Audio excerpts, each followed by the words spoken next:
Welcome to A1 Telugu first news. ముందుగా headlines చూద్దాం. డీరెగ్యులైజేషన్ phase 2 పై CM Chandrababu సమీక్ష. పరిశ్రమల నిబంధనలు సరళీకరించాలని అధికారులకు ఆదేశాలు. పర్మిషన్లను సింగిల్ డిజిట్ లోకి తీసుకురావాలని సూచన. స్పీడ్ ఆఫ్ డూయింగ్ బిజినెస్ అమలు చేస్తున్నామని వెల్లడి. రైతులకు మద్దతు ధర ఇవ్వడంలో ప్రభుత్వం విఫలమైందన్న హరీష్. బోనస్ హామీ బోగస్ అని ప్రభుత్వంపై హరీష్ విమర్శలు. ప్రతి గింజను మద్దతు ధరకు కొనాలని హరీష్ డిమాండ్. రైతుల సమస్యలు వెంటనే పరిష్కరించాలని ప్రభుత్వానికి సూచన.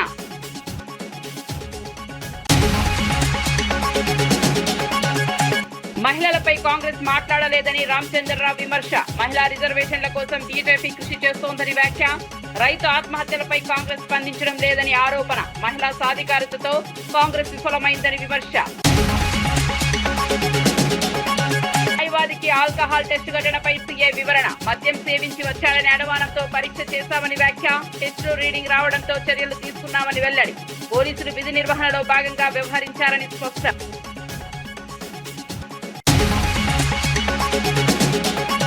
కేటీఆర్ పాదయాత్రలపై బీర్లా ఐలయ్య తీవ్ర వ్యాఖ్యలు. పాదయాత్రలతో తప్పులు జరిగిపోవని ఐలయ్య విమర్శ.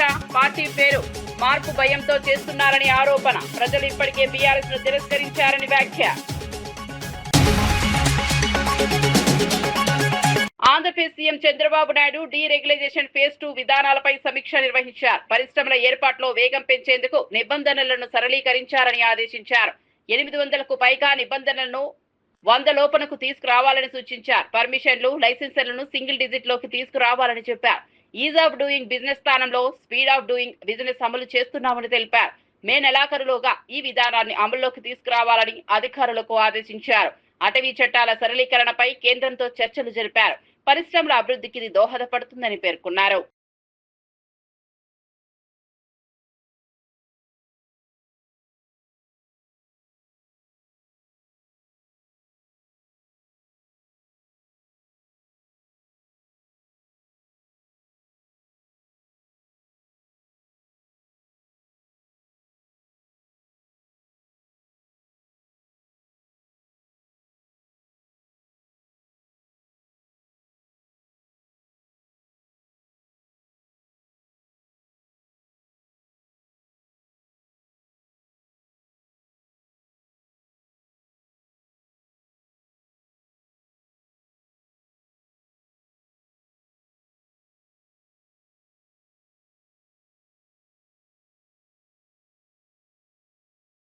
ఇక వార్త వివరాల్లోకి వెళ్తే మాజీ మంత్రి హరీష్ రావు ప్రభుత్వంపై తీవ్ర విమర్శలు చేశారు. రైతాంగానికి కనీస మద్దతు ధర పంటలు కొనుగోలు చేయడంలో ప్రభుత్వం విఫలమైందని ఆరోపించారు. ఎన్నికల ముందు ఇచ్చిన బోనస్ హామీ పూర్తిగా బోగస్ అని పేర్కొన్నారు. సంగారెడ్డి జిల్లా సదాశివపేట కొనుగోలు కేంద్రాన్ని సందర్శించిన ఆయన రైతుల సమస్యలను తెలుసుకున్నారు. పండిన ప్రతి గింజను మద్దతు ధరకు కొనాలని డిమాండ్ చేశారు. రైతులు తీవ్ర ఇబ్బందులు పడుతున్నారని ప్రభుత్వం వెంటనే చర్యలు తీసుకోవాలని సూచించారు. రైతు సంక్షేమంపై నిర్లక్ష్యం వహిస్తే తీవ్రంగా ఎదురు తీరుతామని హెచ్చరించారు. ఏంది ఎట్లా అర్థం చేసుకోవాలి? ఆనాడు పెద్ద పెద్ద మాటలు మాట్లాడిండ్రు. ఏం పేరే? మల్లేశం అనే రైతు చెప్తుండు, సార్ 11 గంటలు 10 గంటలే కరెంట్ వస్తుంది, సాయంత్రం 4కి పోతే పొద్దుగాల 6కి కరెంట్ వస్తుందని ఇవాళ మల్లేశం రైతు పొద్దున 8కి వస్తుంది. పొద్దున 8కి కరెంట్ వస్తుందని మల్లేశం అనే రైతు కూడా ఇవాళ చెప్తా ఉన్నాడు. అంటే కరెంటు ఇయ్యరు, రైతు బంధు వెయ్యరు, బోనస్ ఇయ్యరు, కనీసం పండిన పంటను మద్దతు ధరకు కూడా కొనకపోతే నీదే ప్రభుత్వము. నువ్వు కాంట్రాక్టర్లకు, బినామీల కోసమో, మధ్య దళారుల కోసమో, బ్రోకర్ల కోసమో, ప్రైవేట్ పైరవికారుల కోసం ఉందా నీ ప్రభుత్వం? రైతుల కోసం ఉందా? రైతులంటే ఎందుకంత చిన్న చూపు? సో ఇప్పటికైనా స్పందించండి. ముఖ్యమంత్రి గారు ఒక రివ్యూ చేసి జొన్నల కొనుగోలు కేంద్రాలు ప్రారంభించండి. మధ్యలో ఆగిపోయిన శనగలు మళ్లీ కొనే విధంగా తక్షణమే ఉత్తర్వులు ఇవ్వండి. అదేవిధంగా కందులు గాని సన్ఫ్లవర్ పంట కూడా పూర్తిగా కొనే విధంగా ప్రభుత్వం ఆదేశాలు ఇవ్వండి. అదేవిధంగా వడ్ల కొనుగోలు కేంద్రాలు కూడా రాష్ట్ర వ్యాప్తంగా తక్షణమే ప్రారంభించాలని, ఈ యాసంగిలో సన్న వడ్లకు కూడా బోనస్ అందించాలని, పోయిన యాసంగి సన్న వడ్ల బోనస్ వెంటనే విడుదల చేయాలని చెప్పి డిమాండ్ చేస్తున్నారు. ప్రభుత్వ విప్ బీర్లా ఐలయ్య కేటీఆర్ పై ఘాటు వ్యాఖ్యలు చేశారు. ఎన్ని పాదయాత్రలు చేసినా కేటీఆర్ చేసిన తప్పులు జరిగిపోవని అన్నారు. పాదయాత్రలతో కేవలం కాళ్ల నొప్పులే వస్తాయని ఎద్దేవా చేశారు. గంగలో మునిగి గోదావరిలో తేలినా చేసిన పాపాలు పోవని విమర్శించారు. కవిత పార్టీ పెడుతుందనే భయంతోనే బీఆర్ఎస్ పేరు మారుస్తున్నారని ఆరోపించారు. ప్రజలు ఇప్పటికే ఆ పార్టీని తిరస్కరించారని పేర్కొన్నారు. కేటీఆర్ గారు మీరు పాదయాత్ర చేస్తే మీకు వచ్చేది మోకాలు నొప్పులే. తెలంగాణను నువ్వు, మీ నాయన, మీ బాబా మీరందరూ కలిసి దాచుకొని మిగులు బడ్జెట్లో తెలంగాణను అప్పుల తెలంగాణ చేసింది కాబట్టి తెలంగాణలో ప్రజలు మార్పు కోరుకున్నారు. మీరు ఎన్ని తప్పులు చేసిరు, ఎన్ని అప్పులు చేసిరు, ఇలా తెలంగాణ ప్రజలు గమనించే తెలంగాణలో మార్పు కోరుకున్నారు. మరి కేటీఆర్ గారు నేను పాదయాత్ర చేస్తాను, నువ్వు మీ అయ్యా మీ బావ చేసిన పాపానికి గంగలో మునిగి గోదావరి వెళ్ళిన మీ పాపాలు ఇలా కడిగేటి కావు. తెలంగాణ ప్రజలు మొత్తం విధ్వంసం చేసిన మీరు ఇలా సన్నాయి నొక్కులు నొక్కి మేము టీఆర్ఎస్ చేసేది లేకుండే మళ్ళీ మేము టీఆర్ఎస్ గా పెట్టుకుంటామని అంటుండు కేటీఆర్. మరి మీ అక్క ఇలా తెలంగాణలో టీఆర్ఎస్ పెడతానందుకు భయపడి మళ్ళీ టీఆర్ఎస్ పెడతా అనుకున్నావా? తెలంగాణ రాష్ట్ర సంపదను ఇతర రాష్ట్రాలకు దోచిపెట్టి మేము తెలంగాణ ఎలగబెట్టాం, భారతదేశాన్ని ఎలగబెట్టామని చెప్పి భారతదేశంలో ఇలా రాజ్యం వెళ్ళాలని ఒక దుర్బుద్ధితోటి బీఆర్ఎస్ పెట్టుకున్నటువంటి మీరు ఇవాళ మళ్ళీ సన్నాయి నొక్కులు నొక్కుతున్నారు. బీజేపీ తెలంగాణ అధ్యక్షుడు రామచంద్రరావు కాంగ్రెస్ పార్టీపై తీవ్ర విమర్శలు చేశారు. మహిళల సమస్యలపై కాంగ్రెస్ ఎప్పుడూ మాట్లాడలేదని ఆరోపించారు. మహిళలకు 33% రిజర్వేషన్లు కల్పించేందుకు బీజేపీ కృషి చేస్తోందని తెలిపారు. వికసిత్ భారత్ లక్ష్యంతో మహిళల కోసం ప్రత్యేక బిల్లు తీసుకురాబోతున్నామని చెప్పారు. రైతులు అప్పుల బారిన పడి ఆత్మహత్యలు చేసుకుంటున్నా కాంగ్రెస్ ప్రభుత్వం స్పందించడం లేదని విమర్శించారు. మహిళా సాధికారతలో కాంగ్రెస్ వైఫల్యం స్పష్టమని అన్నారు. ఎంపీలు కాబోతా ఉన్నారు కాబట్టి ఇటువంటి ఒక నేపథ్యంలో మహిళలందరూ కూడా నారీ శక్తిగా మారి నరేంద్ర మోదీ గారిని ఆశీర్వదించాల్సిన అవసరం ఉన్నది. ఈరోజు తెలంగాణలో కూడా గత ప్రభుత్వం మొట్టమొదటిసారి వచ్చినప్పుడు ఒక మహిళా మంత్రి లేడు. రెండోసారి ఏదో ఒకసారి ఎవరికో ఒకరికి ఇచ్చారు, డిప్యూటీ స్పీకర్గా ఇంకెవరికో. ఈ యొక్క ప్రభుత్వం కూడా మహిళలకు మాత్రం ఒక పెద్దపీట ఇవ్వట్లేదు. ఈ దేశంలో మహిళలకు వికసిత భారత్లో భాగంగా మహిళ ఒక ఏదైతే ఎంపవర్మెంట్ కోసమో మహిళల ఒక హక్కుల కోసమో ఈరోజు పోరాడుతున్నది భారతీయ జనతా పార్టీ. వారు వికసిత్ భారత్లో భాగం కావాలి, దేశం ఒక అభివృద్ధిలో భాగం కావాలని చెప్పేసి నరేంద్ర మోదీ గారు రేపు 16వ తారీఖున బిల్లు పెడుతున్నారు. ఈ సందర్భంగా నేను మహిళలందరూ కూడా రాష్ట్రంలో అందరూ కూడా తెలంగాణ భారతీయ జనతా పార్టీ నుంచి వారికి అభినందన తెలుపుతా ఉన్నాను, శుభాకాంక్షలు తెలియజేస్తా ఉన్నాను. మంత్రి పొన్నం ప్రభాకర్ పోచారం శ్రీనివాస్ రెడ్డి విషయంలో స్పందించారు. తనకు పోచారం ఫోన్ చేయలేదని స్పష్టం చేశారు. ఒకవేళ ఫోన్ చేస్తే తప్పకుండా లిఫ్ట్ చేస్తానన్నారు. పోచారం కూడా తనకు ఫోన్ చేయలేదని తెలిసే ఉంటుందని వ్యాఖ్యానించారు. ఇద్దరి మధ్య సంబంధాలపై అనుమానాలు వ్యక్తమవుతున్నాయి. అయితే వ్యక్తిగతంగా ఎలాంటి విభేదాలు లేవని ఆయన సంకేతాలు ఇచ్చారు. ఈ అంశం రాజకీయ వర్గాల్లో ఆసక్తి రేపుతోంది. భవిష్యత్తులో ఇద్దరు నేతలు కలుస్తారా అనే చర్చ జరుగుతోంది. వాళ్ళ పిఆర్సీకి సంబంధించి ఆలోచన చేస్తున్నాం, పాత పిఆర్సీలు ఇచ్చినాం, వాళ్ళ కారుణ్య నియామకాలు చేస్తున్నాం. మొట్టమొదటిసారి 3 మెన్ కమిటీ వేసి డిస్ప్యూస్ అయిన వాళ్ళకు కూడా దాదాపు 300 మందికి ఉద్యోగాలు ఇచ్చినాం. ఇన్ఫ్రాస్ట్రక్చర్ పెంచుతున్నాం, బస్సులు పెంచుతున్నాం, ఉద్యోగ నియామకాలు చేపడుతున్నాం. కాబట్టి ఇప్పుడే గాడిన పడుతున్న ఆర్టీసీని మూలిజే నక్క మీద తాటిపట్టు పడ్డట్టుగా ఇటువంటి ప్రేరేపితమైన అంశాలకు దయచేసి అట్రాక్ట్ కావద్దని నేను కార్మికులందరికీ హృదయపూర్వకంగా విజ్ఞప్తి చేస్తాను. వాళ్ళ సమస్యలు వినడానికి, పరిష్కారం చేయడానికి ప్రభుత్వం, నేను కానీ, మేనేజింగ్ సంస్థ కానీ, లేదా గౌరవ ముఖ్యమంత్రి గారిని అందరూ కూడా సిద్ధంగా ఉన్నారు. నిన్న కూనంనేని సాంబశివరావు గారు కూడా ముఖ్యమంత్రికి లేఖ రాసినారు. కాబట్టి మేము దానికి సంబంధించిన విషయాల్ని నేను వారిని మరొకసారి నేను కోరుతాను. గతంలో కూడా నేను అదే మాట చెప్పినాం. ఇప్పుడు కూడా ఆ 2 అంశాలు తప్ప ఏ సమస్య ఉన్నా పత్రికల ముందు చెప్తాను. అన్ని సమస్యల్ని మేము పరిష్కరించాలని సిద్ధంగా ఉన్నాం. జగిత్యాల జిల్లా కాంగ్రెస్ పార్టీలో అంతర్గత విభేదాలు బయటపడ్డాయి. ఎమ్మెల్యే సంజయ్ తీరుపై సీనియర్ నాయకులు అసంతృప్తి వ్యక్తం చేస్తున్నారు. మున్సిపల్ కోఆప్షన్ ఎంపికలో న్యాయం జరగలేదని ఆరోపిస్తున్నారు. బీఆర్ఎస్ నుంచి వచ్చిన వారికి ప్రాధాన్యం ఇస్తున్నారని మండిపడుతున్నారు. సీనియర్లు సీఎం రేవంత్ రెడ్డిని కలవడానికి సిద్ధమయ్యారు. మంత్రి అడ్లూరి సహకారంతో అపాయింట్మెంట్ తీసుకున్నప్పటికీ చివరి నిమిషంలో రద్దు కావడంతో ఉత్కంఠ నెలకొంది. ఈ పరిణామాలు పార్టీలో చర్చకు దారితీశాయి. స్థానికంగా కాంగ్రెస్ లో విభేదాలు మరింత పెరిగే సూచనలు కనిపిస్తున్నాయి. కారణం ఏంటంటే మేము సీనియర్ కాంగ్రెస్ పార్టీ కార్యకర్తలు, నాయకులు కూడా వేరే పార్టీలో ఇప్పుడు పోలేదు. ఇప్పుడు మాకున్న పార్టీ మా నాయకుడు జీవన్రెడ్డి గారి పార్టీ మారడం వల్ల మేమంతా అయోమయంలో ఉన్నాం. కాంగ్రెస్ పార్టీకి పనిచేసేటప్పుడు వేరే పార్టీకి వెళ్ళి పనిచేయలేము. కాబట్టి మేము మా పరిస్థితి ఏంటిది, ఇప్పుడు జిల్లాలో మా పరిస్థితి ఏంటిది అని చెప్పని విషయంలో కూడా క్లారిటీగా ముఖ్యమంత్రి గారిని తెలుసుకొని మమ్మల్ని ఏ ప్రోత్సహిస్తారు, మమ్మల్ని ఏ విధంగా వారు చెప్తారని ఉద్దేశం కొద్ది మేము అందరం కలిసి పోవడం జరుగుతుంది. ఈ విషయంలో కూడా మేము సీనియర్గా కాంగ్రెస్ పార్టీకి కట్టుబడి కాంగ్రెస్ పార్టీ కార్యకర్త పనిచేస్తాం. కానీ మమ్మల్ని 40 ఏళ్ళు 30 ఏళ్ళు పనిచేసిన వాళ్ళు మాకు ఎలాంటి ఇప్పటిదాకా న్యాయం జరగలేదు. ఇప్పటికైనా న్యాయం జరుగుతుంది. ఈరోజు మేము వేరే పార్టీలో ఉండలేము కావాలి. మాకు ఇదే కాంగ్రెస్ పార్టీ మాకు నమ్మకం కాబట్టి ఆ కాంగ్రెస్ పార్టీలో మమ్మల్ని ఏ విధంగా ప్రోత్సహిస్తాం ముఖ్యమంత్రి గారికి వివరంగా వివరిస్తే వారి కూర్చొని ఏముందో పార్టీ విన్ని నిర్ణయం తీసుకుంటాం. మంత్రి అడ్లూరి లక్ష్మణ్ కేటీఆర్ పై తీవ్ర విమర్శలు చేశారు. బీఆర్ఎస్ సిద్ధాంతమే దాచుకో అని ఆరోపించారు. కేటీఆర్ ఆ విధానానికి పేటెంట్ దారుడని ఎద్దేవా చేశారు. అసూయతోనే ప్రభుత్వంపై బురద చెల్లుతున్నారని అన్నారు. దమ్ముంటే ఆరోపణలను ఆధారాలతో నిరూపించాలని సవాల్ విసిరారు. 2029లో కాంగ్రెస్ మళ్లీ అధికారంలోకి వస్తుందని ధీమా వ్యక్తం చేశారు. ప్రజల మద్దతు కాంగ్రెస్ కే ఉందన్నారు. కేటీఆర్ టీఆర్ఎస్ పార్టీ వాళ్ళు మమ్మల్ని అంటే ఏందండి నాకు అర్థం కాదు. మేము ఎక్కడ దోసుకున్నామో చెప్పమండి. దమ్మున వాళ్ళ దగ్గర మొత్తం మీడియా పత్రికలు ఉన్నాయి కదా, వాళ్ళ దగ్గర రాయమనండి. ఎక్కడెక్కడ దోసుకున్నామో ఏడు తప్పులు చేసినామో రాయమనండి. దమ్ము ఉంటే ఆధారాలు ఉంటే నిరూపించమనండి. కేంద్రంలో బీజేపీ వాళ్ళే కదా, వాళ్ళ డిఎన్ఏ కదా. కేంద్ర దర్యాప్తుదారు ఏ మంత్రి తప్పు చేసిండు, ఏ శాఖల దగ్గర పొరపాటు జరుగుతుంది, ఏ మంత్రి ఎలాంటి పొరపాటు చేసిండు చెప్పమనండి దమ్ముంటే. ఏదో విధంగా గౌరవ ముఖ్యమంత్రి రేవంత్ రెడ్డి గారి పరిపాలన రేపు 2029లో కూడా మళ్ళీ ముఖ్యమంత్రి గారి అధికారంలోకి వస్తాడు. ప్రజలు మమ్మల్ని నమ్ముతలేరు. ఆల్రెడీ 2023లో మార్పు కోరుకుని ప్రజలు మమ్మల్ని దూరం పెట్టిళ్ళు, మమ్మల్ని కూడా కొట్టిళ్ళు.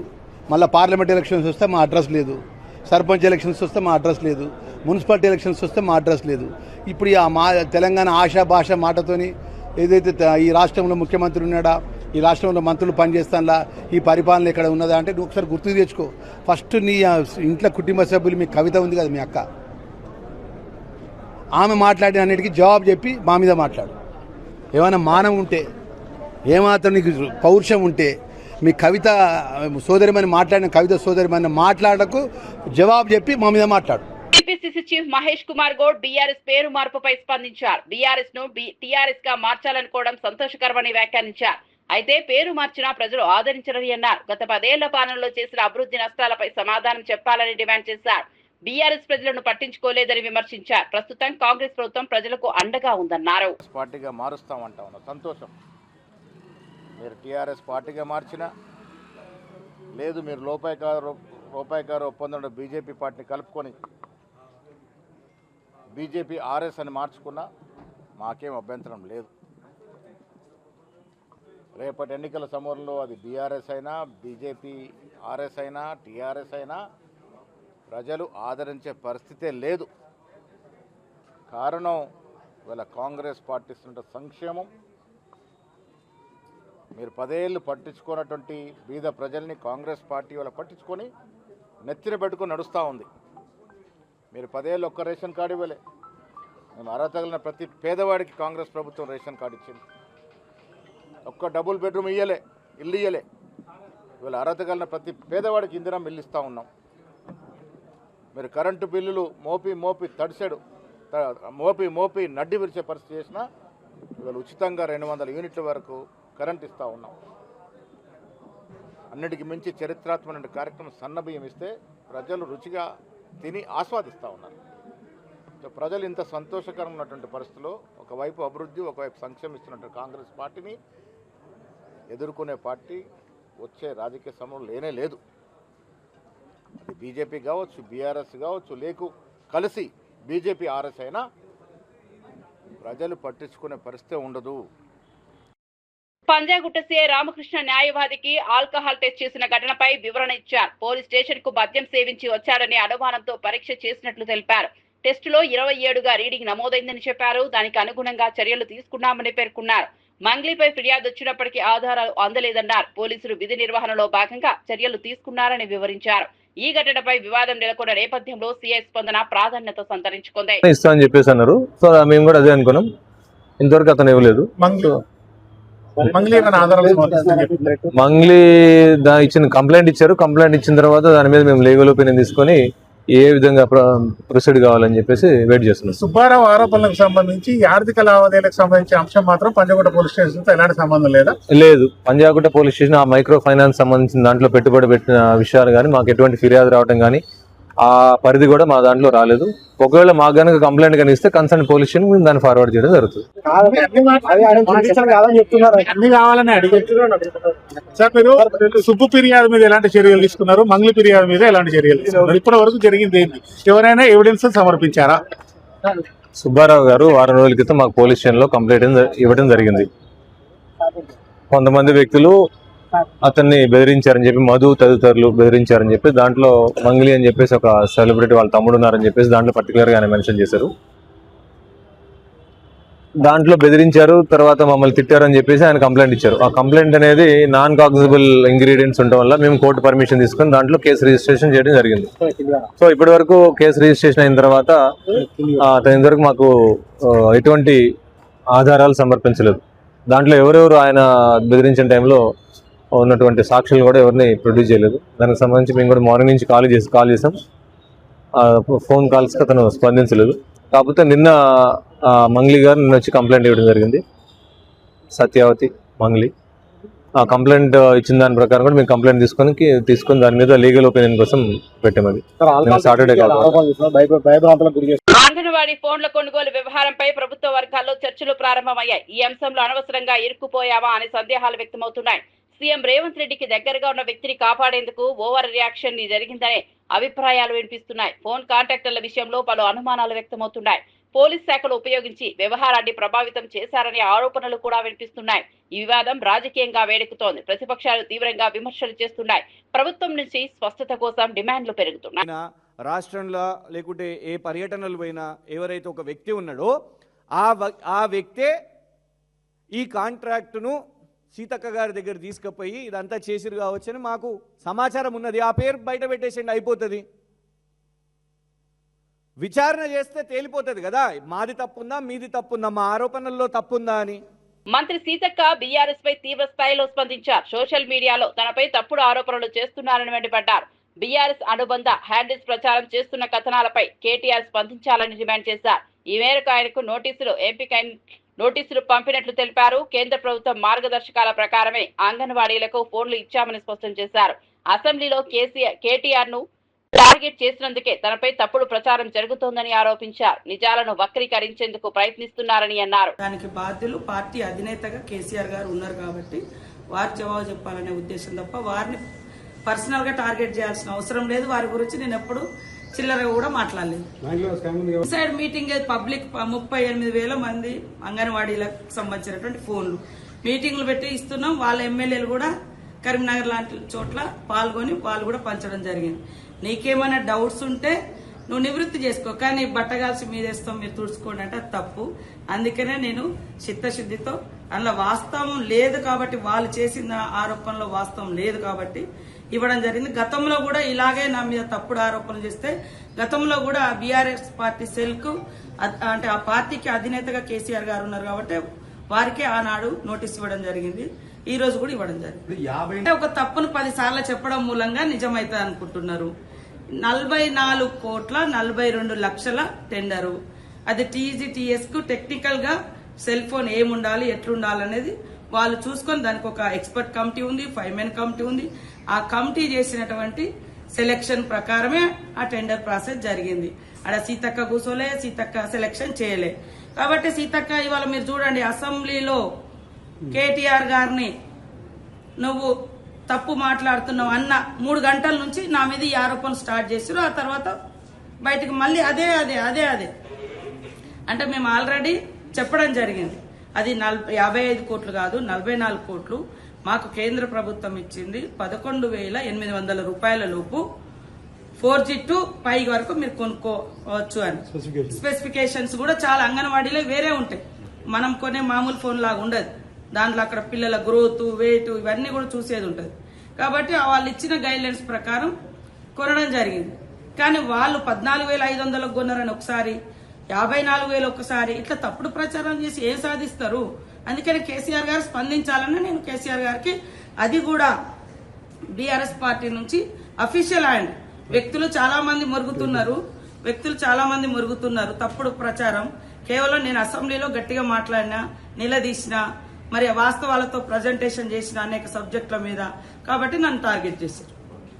వై సతీష్ రెడ్డి అంగన్వాడీ ఫోన్ల కొనుగోలు వ్యవహారంపై ఓపెన్ ఛాలెంజ్ విసిరారు. ప్రభుత్వం ఇచ్చిన Samsung A06 4G phone market ధర సుమారు 7,000 రూపాయలేనని పేర్కొన్నారు. అయితే ప్రభుత్వం 11,650 రూపాయలకు కొనుగోలు చేసిందని ప్రశ్నించారు. అదే ధరకు ఇతర రాష్ట్రాల్లో 5G ఫోన్లు ఇస్తున్నారని విమర్శించారు. మిగతా డబ్బులు ఎక్కడికి వెళ్తున్నాయో ప్రభుత్వం స్పష్టత ఇవ్వాలని డిమాండ్ చేశారు. ఈ అంశంపై పారదర్శక విచారణ జరపాలని కోరారు. ఎంతకు వస్తుందో మొబైల్ షాప్ పోయి తెలుసుకుందాం, అక్కడనే అడుగుదాం. మీరెంత కొన్నారు, ఆ మొబైల్ షాప్లో ఎంత అమ్ముతారు? ఓపెన్గా మొబైల్ షాప్లో 7,000 నుంచి 8,000కు వచ్చే ఫోన్ని మీరు 11,650 రూపాయలకు కొన్నామని మీరే చెప్పారు. అంత వ్యత్యాసం ఎందుకున్నది? ఆ డబ్బులు ఎటు పోతున్నాయి? ఒక పక్క 54 కోట్లతో టెండర్ వేసి 14,000 అని చెప్పుకుంటూ మీరు 11,650 అని చెప్తారు. ఇంకా మేము పక్క రాష్ట్రాల కంటే 150 రూపాయలు మిగిలిచ్చినాం మన రాష్ట్రానికి అని చెప్తున్నారు. కానీ పక్క రాష్ట్రాలు ఆంధ్రప్రదేశ్ అయినా, గుజరాత్ అయినా, త్రిపుర అయినా, ఈరోజు పంజాబ్ అయినా అన్ని రాష్ట్రాలు కూడా 5G మొబైల్స్ ఇస్తున్నాయి. మీరెందుకు 4G మొబైల్ ఇవ్వాల్సి వచ్చింది? మీరు చెప్పిన ప్రైస్లోనే అక్కడ 5G మొబైల్స్ ఇస్తుంటే ఎట్లా 4G మొబైల్స్ ఇస్తారు? దీని మీద మేము ప్రశ్నిస్తుంటే మా మీద కేసులు, మా కృషాంక్ గారి మీద కేసు పెట్టారు. మా సోషల్ మీడియా మిత్రులని చెప్పుతో కొడతా అంటారు. అట్లే మా గౌరవ అధ్యక్షులు కేసీఆర్ గారిని ఒక లీగల్ నోటీస్ పంపించారు. ఇట్లా లీగల్ నోటీసులు పంపాలి, కేసులు పెట్టాలి, చెప్పులతో కొట్టాలంటే ఎక్కడో తెలంగాణ 35 లక్షల ఎకరాల్లో వరిధాన్యం పండే తెలంగాణని 1 కోటి ఎకరాలలో వరిధాన్యం పండించే తెలంగాణగా తయారు చేసి దానికి ప్రధాన కారణమైన కాళేశ్వరం ఇప్పటికీ. ఎమ్మెల్యే ప్రత్తిపాటి పుల్లారావు నీటి భద్రతపై కీలక వ్యాఖ్యలు చేశారు. మన భవిష్యత్తు పూర్తిగా నీటి భద్రతపై ఆధారపడి ఉందన్నారు. పల్నాడు జిల్లా నాదెండ్ల ఎంపీడీఓ కార్యాలయంలో జరిగిన కార్యక్రమంలో పాల్గొన్నారు. సాగునీటి సంఘాల బాధ్యతలపై అవగాహన కల్పించారు.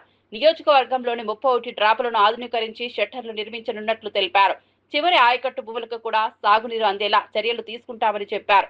ప్రభుత్వం సూచనలను ప్రజలు పాటిస్తే మంచి ఫలితాలు సాధ్యమని పేర్కొన్నారు. రైతుల అభివృద్ధికి ప్రభుత్వం కట్టుబడి ఉందన్నారు. కార్యక్రమంలో అధికారులు, రైతులు పాల్గొన్నారు.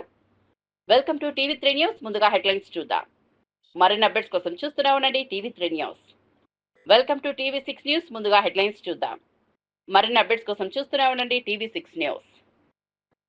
నిల్వ చేసుకోవాలి, నీటిని ఏ విధంగా పొదుపు చేయాలి, దాని మీద ఒక అవగాహన తీసుకురావడంతో పాటు ఈ కార్యక్రమాన్ని నిర్వహించడం జరుగుతూ ఉంది. ముఖ్యమైనటువంటి కూడా చిన్న మడుగుల పునరుద్ధరణ, ఫీడర్ కాలువల మరమ్మతులు, నీటి వనరుల అనుసంధానం, వరద నీటి వినియోగం, మట్టి మరియు నీటి సంరక్షణ పనులు, రిడ్జి టు వ్యాలీ పద్ధతులు, పచ్చదనం మొక్కలు నాటడం, కొత్త నీటి నిల్వ నిర్మాణాలు, టెక్నాలజీ వినియోగం, గ్రామ నీటి భద్రత. మన నియోజకవర్గంలో ఎన్నైతే ఉన్నాయో డ్రాప్స్, షట్టర్లు మొత్తం చేపిస్తున్నాను. ఇప్పుడు డ్రాపులకు నిర్మాణంతో పాటు అన్ని షట్టర్లు పెడుతున్నాం. ఈ నియోజకవర్గంలో ఎన్ని డ్రాపులు ఉన్నాయో 31 డ్రాపులు. 31 డ్రాపులకి డ్రాపులు, షట్టర్లు అన్నీ బిగిస్తున్నాం. ఎందుకు? దిగువన వాళ్ళకు కూడా నీళ్లు రావాలని. షట్టర్లు లేకపోవటం వలన, డ్రాపులు లేకపోవటం వలన ఎగువన ఉంటున్నాయి, కిందకు నీళ్లు రావటంలా. దిగువన ఉన్నటువంటి వారు చివరి భూములకు కూడా నీళ్లు వచ్చేటువంటి దానికి మనం ఇప్పుడు దాదాపు 3 కోట్ల రూపాయలు పైబడి షట్టర్లు, డ్రాపులకే ఇచ్చాం. డబ్బులు వచ్చినాయి, మొత్తం వాటికే పెట్టాం. మరలా తిరిగి ఇప్పుడు ఇవి కావాలని కూడా అడుగుతున్నాం. వాగుల్లో పూడికలు, వాగుల్లో ఉన్నటువంటి కంప తొలగించటం, వాగులకు ఏదైతే అడ్డం పడుతూ ఉన్నాయో అవన్నీ తీసేటువంటి దానికి కూడా కొంత అమౌంట్ అడుగుతున్నాము. లిఫ్టులకు అడుగుతూ ఉన్నాం. కాబట్టి రేపు ఎల్నినో ప్రభావం కూడా ఉంటుందంటున్నారు. కాబట్టి నీటి భద్రత మీద ప్రత్యేకంగా ఈ ప్రోగ్రాం తీసుకున్నారు. దీని పట్ల ఏ గ్రామానికి ఆ గ్రామంలో అవకాశం ఉన్నంత వరకు నీటిని ఏ విధంగా పొదుపు చేయాలి, భవిష్యత్ అవసరాల కోసం అనేటువంటిది అందరూ కూడా ఆలోచన చేయమని కోరుతా ఉన్నాం. పంచాయతీల్లో డబ్బులు ఉన్నాయి, లింక్ రోడ్లు వేసుకోవచ్చు. డీరెగ్యులైజేషన్ ఫేజ్ 2 పై సీఎం చంద్రబాబు సమీక్ష. పరిశ్రమల నిబంధనలు సరళీకరించాలని అధికారులకు ఆదేశాలు. పర్మిషన్లను సింగిల్ డిజిట్ లోకి తీసుకురావాలని సూచన. స్పీడ్ ఆఫ్ డూయింగ్ బిజినెస్ అమలు చేస్తున్నామని వెల్లడి. రైతులకు మద్దతు ధర ఇవ్వడంలో ప్రభుత్వం విఫలమైందన్న హరీష్. బోనస్ హామీ బోగస్ అని ప్రభుత్వంపై హరీష్ విమర్శలు. ప్రతి గింజను మద్దతు ధరకు కొనాలని హరీష్ డిమాండ్. రైతుల సమస్యలు వెంటనే పరిష్కరించాలని ప్రభుత్వానికి సూచన.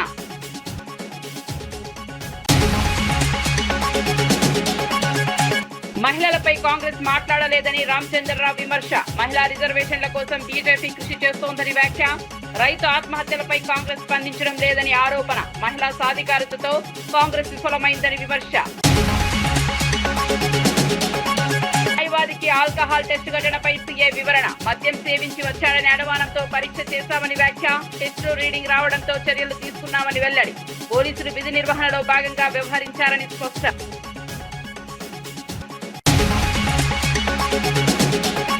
కేటీఆర్ పాదయాత్రలపై బీర్ల ఐలయ్య తీవ్ర వ్యాఖ్యలు. పాదయాత్రలతో తప్పులు జరిగిపోవని ఐలయ్య విమర్శ.